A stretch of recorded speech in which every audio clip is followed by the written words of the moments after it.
large. Étienne Lefebvre, les comptes de la SNCF reviennent dans le vert depuis le début de l'année. L'entreprise est-elle enfin, on allait dire, sur la bonne voie? En tout cas, Guillaume Pépi a pu savourer les chiffres publiés hier, les derniers avant qu'il tire sa révérence.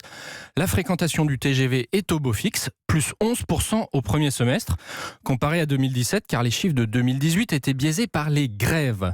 Le trafic bondit aussi dans les TER et la rentabilité est au rendez-vous grâce à des taux de remplissage records. 77% en moyenne pour le TGV et jusqu'à 89% sur l'axe sud-est en juin. Alors comment expliquer cette guérison express du TGV qui était le grand malade 3 ans plus tôt? C'est le succès du low-cost Ouigo dont le parc ne cesse de s'étendre.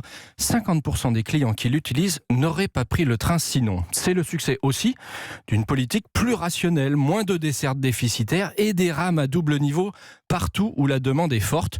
Symbole de ce retour en grâce, la commande inattendue hier de 12 nouvelles rames de TGV. Et cette fois-ci, c'est pas pour faire plaisir à Alstom. Non, il y a même urgence selon la SNCF, rien à voir avec la fameuse commande de l'automne 2016, réalisée en direct par l'État pour sauver le site de Belfort. Souvenez-vous, ces TGV devaient circuler sur la ligne intercité Marseille-Bordeaux, car la SNCF n'en avait pas besoin. Bon, finalement, ils ont vraiment servi à de la grande vitesse et l'annonce d'hier tombe vraiment à pic pour Alstom.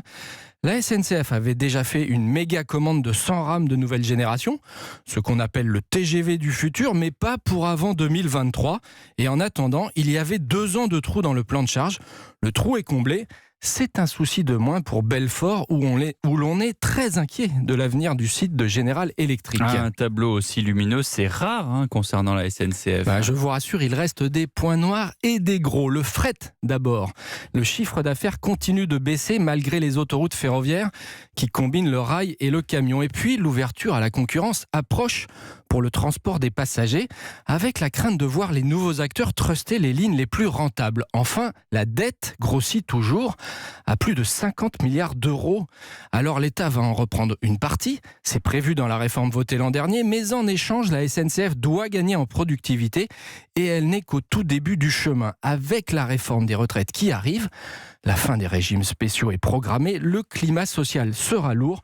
Le ou la successeur de Guillaume Pépi aura de sacrés défis à relever. Vous avez raison de dire le ou la. Merci Étienne Lefebvre, c'est une piste.